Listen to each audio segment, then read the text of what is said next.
স্ক্রিনে বলে আমি পান্তা ভাত খাই, দিন শেষে বলবো আমার বিরিয়ানিই চাই। কিন্তু আমি কিন্তু ভাত খেতে বেশি ভালোবাসি। যদি রাগ অভিমান না থাকে তাহলে ওইটা কোনো সম্পর্কই না।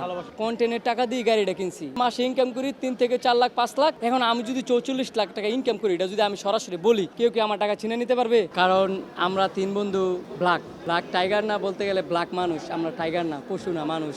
আমার তো হোয়াইটও আছে, হোয়াইটের ছাপ আছে ভাই। হ্যাঁ, ওরও আছে। হ্যাঁ, একটু সাদা পছন্দ করে, মেয়ে হোক, মানে সব দিক দিয়ে সাদা সাদা পছন্দ করে। শুনেন একটা কথা বলি, স্ক্রিনে বলে আমি পান্তা ভাত খাই, দিন শেষে বলবো আমার বিরিয়ানিই চাই।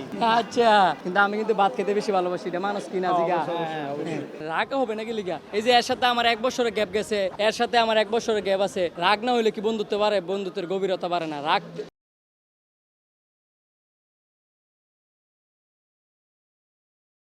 ফ্যামিলির ক্ষেত্রে হোক, যে কোনো সম্পর্কের ক্ষেত্রে হোক, যদি রাগ অভিমান না থাকে তাহলে ওইটা কোনো সম্পর্কই না।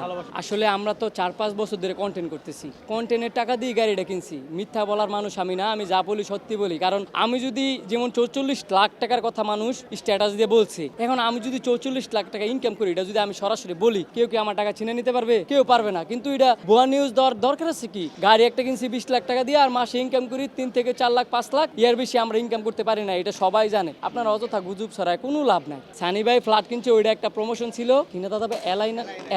এলাইনার প্রমোশন ছিল ওইটা। না, বিশ্বাস তো করবেই, কারণ ওইটাও তো প্রমোশন। না, আমরা অবশ্য ভালো জিনিস যেটা আগে যাচাই করি, যেটা অবশ্য ভালো ওইটারই আমরা প্রমোশন করি। কোনো খারাপ কোনো আমরা প্রমোশন করি না। হ্যাঁ।